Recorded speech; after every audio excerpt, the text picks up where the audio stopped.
Hi, I'm Chris Brown with Beeline Property Management, and we cover the Inland Empire of Southern California.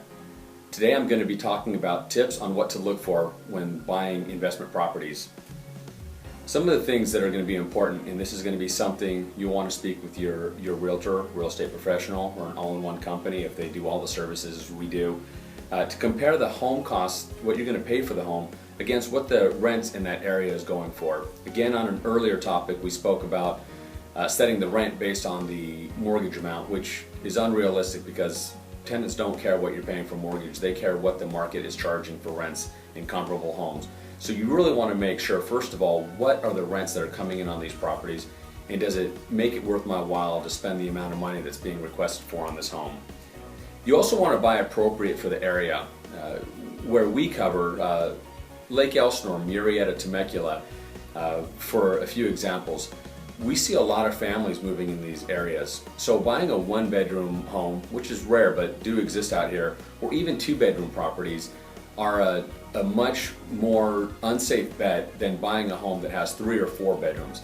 In a lot of cases, families are looking for how many rooms they have to put their children in to meet their needs, and if it's too small, they're just going to overlook it. So again, look to the area that you're purchasing and what is that demographic? What are the common tenants going to be, is a more often than not looking for, and buy appropriate for that. In some areas a 2-bedroom may be appropriate because it's not as family oriented and is looking more for the business person who wants to be close to work or close to the commute but doesn't need a lot of area. Again, that's up to the research to find that out up front before you invest in something that's just not right for the area.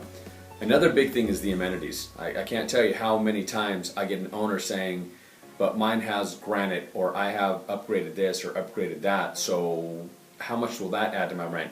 The bottom line is it really won't. What it will do is add to the desirability of your home over a competitor or a comparable home that doesn't have those items.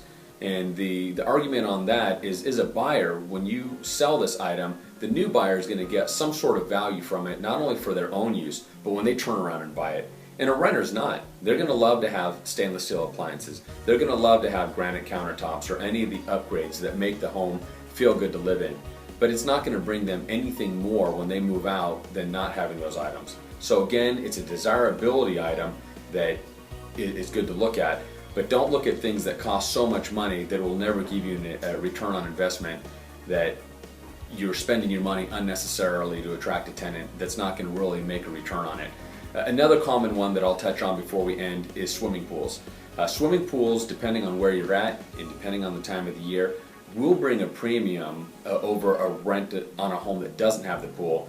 But keep in mind that you're going to want to make sure that that pool is serviced. That's not something you want to leave up to a tenant, because most aren't going to know how to handle it, and you don't want an investment that expensive to get damaged. So whatever extra money you make in the rent for having a pool is most likely going to be offset by the service that you have to pay to keep it up. So a few items that you want to think about when you're looking to purchase an investment home. If there's any other questions you have on this topic or any other items that we cover, please feel free to contact us.